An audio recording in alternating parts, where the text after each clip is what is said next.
What if the moment you graduated, the moment you thought life was finally yours to live, you discovered your family's $3 million estate was never really yours at all? I moved my grandparents' fortune into a trust to keep it safe. But that single signature dragged me into a world of shadows, secrets, and eyes that never stop watching. By the time I realized the truth, it was already too late. I remember the courthouse room was too quiet. The marble floors carried every small sound, even the shuffle of my shoes. I kept my hands folded, feeling the dampness of my palms press against each other. The pen in front of me gleamed under the overhead lights. My reflection stared back at me, as if asking if I was sure. I signed the first page. The lawyer cleared his throat, a low sound that seemed to echo forever.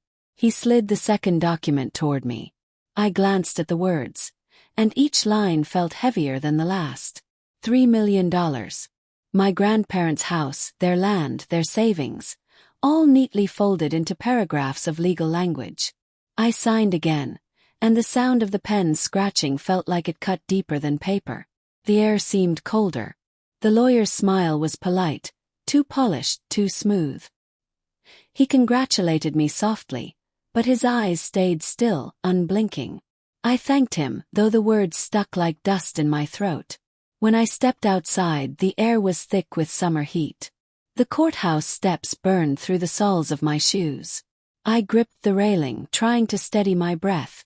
That was when I noticed the man across the street. He leaned against a black car, arms crossed, sunglasses hiding his eyes. He had been there when I walked in. And he was still there now. Not moving, not speaking, just watching.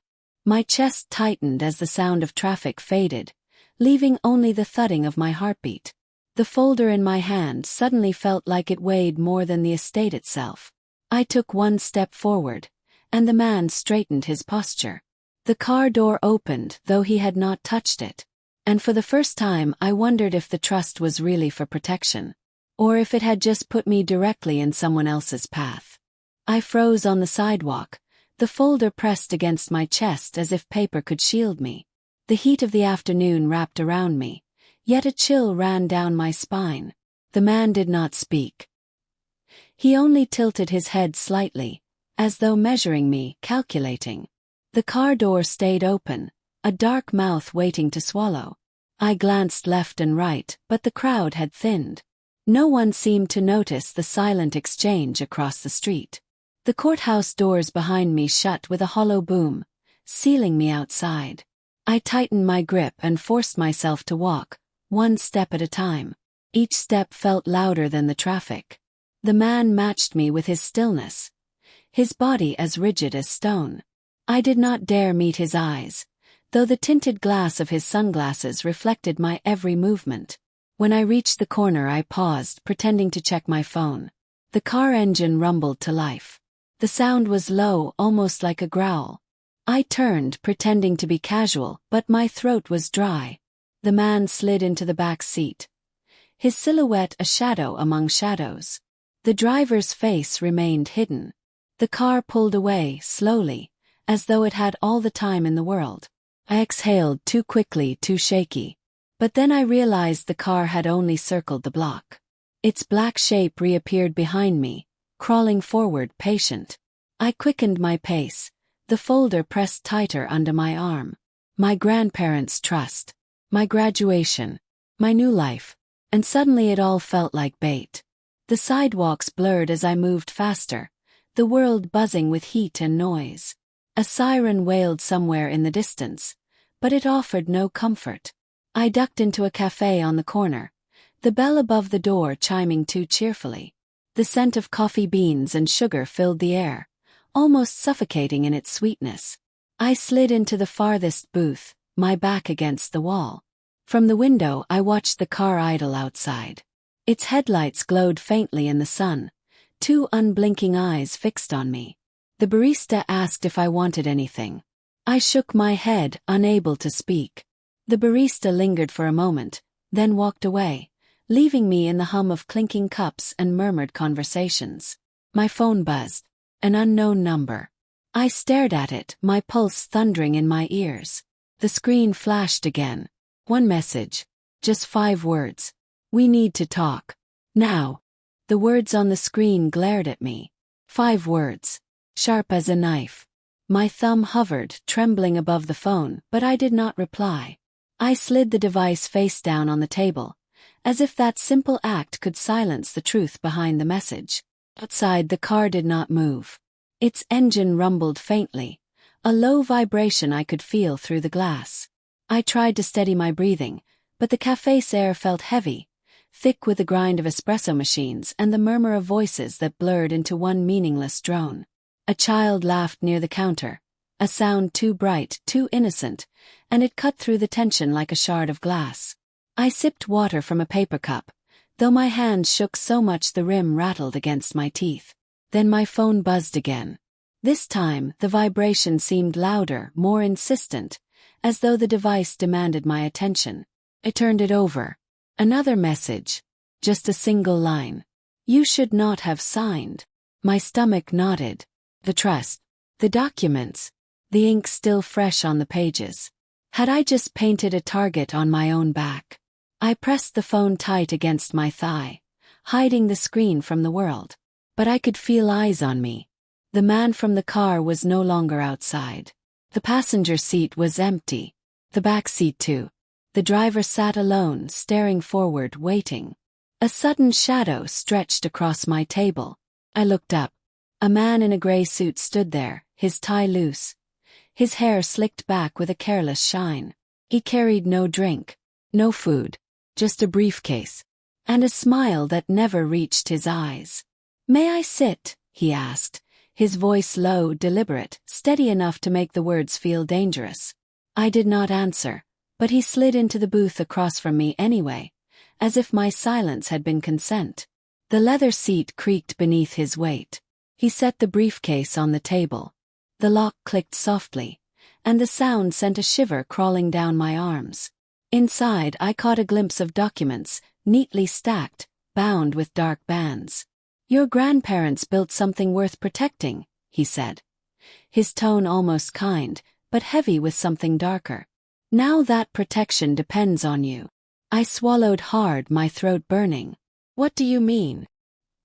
He leaned closer, the scent of expensive cologne mixed with something faintly metallic. "You think a trust keeps you safe," he whispered. "No. It only tells people where to look." The cafe around me continued as normal.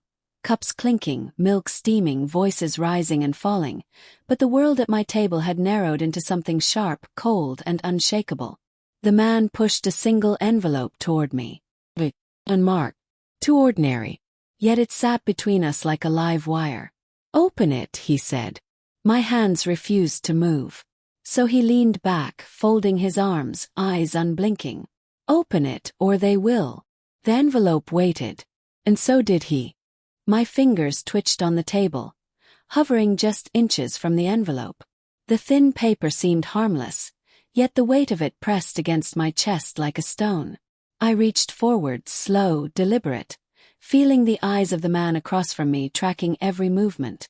The corner of the envelope scraped against my nail as I slid it closer. Its edges were too sharp, almost like they had been cut with precision for this very moment. I tugged at the seal. The faint sound of tearing paper echoed far too loudly in the busy cafe. Inside was a single photograph. I pulled it free, my hand trembling. The photo was grainy, taken at night. But the image was clear enough to freeze the air in my lungs. It was me, standing on the courthouse steps that very morning. The folder pressed to my chest. My face tense, my body leaning forward in motion. Captured from across the street, as though someone had been waiting, watching, recording. I felt my throat tighten. I flipped the photo over with shaking hands. On the back, in black ink, were 5 words written in block letters. "We already own the trust." The blood drained from my face. I looked up at the man. His expression had not changed. Still calm, still unshaken, still wearing that thin smile that carried no warmth. He tapped the briefcase once with his finger. "There are more," he said softly. "More records. More proof. More than you want to see." I could not stop staring at the photo in my hand, the version of myself frozen in black and white, already caught, already claimed. "Who are you?"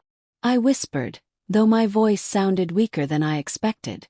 The man tilted his head, as if amused by the question. "Not who," he said. "What?" The word cut colder than the photo. I swallowed hard, but my mouth was dry as sand. "You signed away paper," he continued, his voice still level, deliberate. "But you also signed away eyes, ears, and doors you cannot close." My stomach knotted, the air in the cafe suddenly too thick to breathe. I glanced toward the window. The car was still there, the driver still waiting. But now, another figure stood on the sidewalk, half-shadowed by the glaring sun. Woman. Her arms folded, her posture rigid, her gaze fixed directly on the booth where I sat. I turned back quickly, my pulse thundering. The man in the gray suit slid the briefcase closer, its metallic edges catching the light. "You want to protect them," he said. "Your grandparents, their legacy, their years of work." He leaned forward, his eyes sharp, his smile fading into something colder. "Then stop pretending you control it." The envelope in my hand trembled. The photo felt like it burned against my skin. And for the first time since graduation, I realized the trust was never mine to secure. It was theirs to claim. And they had been waiting for me to sign all along. The words settled over me like a shroud. I stared at him, my chest rising and falling too fast, the sound of my heartbeat drowning out the cafe around me. I wanted to believe it was a bluff, a cruel intimidation. But the photo in my hand was proof that someone had been there before me, waiting, circling, watching every move. I slid it back into the envelope, but even with it hidden, the image seared itself into my mind. The man in the gray suit did not move. He only studied me, patient, as though my reaction was part of some calculation. I finally forced words out of my throat. "What do you want from me?" His smile returned, smaller this time, sharper. "We already have what we want," he said. The briefcase clicked as he shut it, the sound final, like a lock closing on a cell. "But we want to know if you understand." I felt a pulse of anger surge through my fear. "I moved it into a trust to protect it," I said, my voice shaking but rising. "No one owns it but them." His eyes narrowed, almost pitying. "You still think protection is about paper?" he asked. He leaned forward, voice lowering to a whisper meant only for me. "Protection is about control. And control has already slipped from your hands." I sat frozen, my nails digging into the wood of the booth beneath the table. The man leaned back, sliding the briefcase toward himself again. Then he stood, smooth and silent, adjusting his cufflinks as if the conversation had been no more than a passing courtesy. He glanced toward the window, and almost instantly, the woman outside straightened her posture, as if responding to some silent command. The man looked back at me one last time. "Do not run," he said. "Running makes it worse." Then he turned and walked out, the bell above the cafe door chiming far too lightly for the weight of his presence. I sat there, paralyzed, the envelope still in my hand. The chatter of the cafe swelled back around me, almost mocking in its normalcy. A barista laughed with a customer. A spoon clinked against a ceramic cup. And yet the world had tilted, shifted into something darker, heavier. Through the window, I watched him step into the car. The woman slid into the back seat beside him. Her face turned just enough for me to see the faintest smile curl at her lips. The car did not drive away immediately. It idled, as though giving me time to think. Time to decide. My phone buzzed again. I jumped, nearly knocking the glass of water across the table. Another message. Same unknown number. "Last chance. Choose wisely." I shoved the phone into my pocket, stood too quickly, nearly tripping over the edge of the booth. My breath came in short bursts, but I forced myself through the cafe, through the door, into the blaze of sunlight. The car door opened. The driver's face turned, his features still obscured by the glare, but his eyes caught mine in the mirror. They were calm, waiting, expecting. I turned sharply and walked down the street, my shoes slapping against the pavement. Step faster. Each shadow stretching longer than it should. The car pulled forward, smooth, unhurried, keeping pace a block behind. And in that moment I realized something. This was never about money. Not about property. Not about inheritance. The estate was bait. And I had just walked straight into the snare. The thought churned in my head as I moved faster down the sidewalk, the folder clutched so tightly my knuckles turned pale. Every window I passed reflected me back, but in each reflection I swore I saw the car creeping behind, closer each time, like a shadow I could not shake. The city felt wrong. Too many faces turned my way. Too many eyes lingered a second too long. I ducked into an alley, the sharp stink of trash and hot asphalt closing in around me. My shoes slapped against puddles left by a broken pipe, the water splashing up my pants. At the end of the alley, a rusted gate stood half open. I pushed through, the metal screeching like it wanted to announce my escape. The street beyond was quieter, narrower, lined with shuttered shops and boarded windows. I kept moving, heart hammering against my ribs. But then I stopped. Car. It was already there, parked at the far corner, the engine humming low like a predator purring before the strike. The driver's window rolled down, slow, deliberate. A man's voice called out. Steady, controlled. You cannot outrun something already inside. I stumbled back, the words slicing deeper than I expected. Inside. The trust. The estate. The papers I had signed with my own hand. The weight of it pressed harder than the folder in my arms. I turned away, sprinting now, cutting between buildings, the world tilting and narrowing with every breath. My lungs burned, but I did not stop until I burst into a wide plaza. It was crowded, full of people, children chasing pigeons, vendors shouting over one another, musicians striking guitars under the shade of trees. Normal life. Too normal. And for a moment I thought maybe the crowd could swallow me, hide me. Then I saw it. A figure among the vendors. A man in a brown coat, holding nothing for sale, just standing still, watching me. And beside the fountain, a woman with a stroller. But there was no baby. Only empty blankets. Her eyes never left mine. The plaza was full of them. Planted like seeds. Waiting to bloom. I stumbled backward, my knees weak. The chatter of the crowd warped, stretching, twisting, as though their voices rose not to each other but to me. My phone buzzed again, a vibration sharp against my thigh. I pulled it out with shaking hands. This time there was no message. Just a photo. Another grainy shot. Not of me. Not of the courthouse. But of my grandparents' house. Their porch light glowing. The curtains drawn. A figure standing in their yard. The angle was wrong, too close. Taken from inside the fence. I nearly dropped the phone. My vision blurred, my breath ragged. They were not just watching me. They were already there. Already inside the place I thought I was protecting. I looked up, desperate, scanning the crowd for help. But every face blurred into another, each one carrying the same silent weight. And then, across the plaza, I saw him. An old man. Bent, slow, with a cane tapping against the stone. His face wrinkled, his eyes sunken but sharp. He lifted one hand, crooking his finger in the smallest gesture. Signal. Calling me toward him. And in that instant I knew. He was not a stranger. I'd seen him before. In photographs. Framed in my grandparents' hallway. He should have been gone long ago. But there he was, alive. Watching me. Waiting. And smiling. My legs nearly gave out beneath me. That smile, thin, knowing, impossibly familiar, froze me to the stone floor of the plaza. The old man's cane tapped once against the ground, sharp as a gavel, a sound that cut through the noise of the crowd. People kept moving around us, buying fruit, tossing coins into the fountain, laughing at some street magician. But all of it blurred, distant, as if the plaza was nothing but a stage and the old man and I were the only ones meant to see each other. He lifted his hand again, beckoning with that crooked finger. And I felt myself moving forward, as though my body had been waiting for this moment long before my mind caught up. Each step sent a pulse of dread crawling up my spine. Closer, closer. His eyes, clouded with age yet sharp as broken glass, never left me.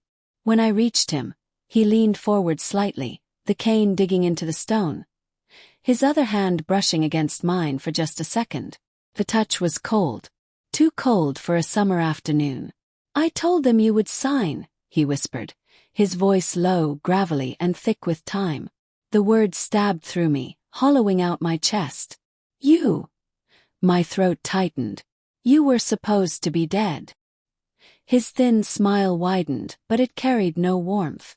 "They buried what they wanted you to believe," he said. "And you believed it. That is why you were perfect." I stumbled back, my grip on the folder trembling, the papers inside rattling like bones in a box. My mouth went dry, but the question still clawed its way out. "What do you want from me?" The old man's expression shifted, not cruel, not kind, but something deeper. Something inevitable. "You were never meant to protect it," he said. "You were meant to deliver it."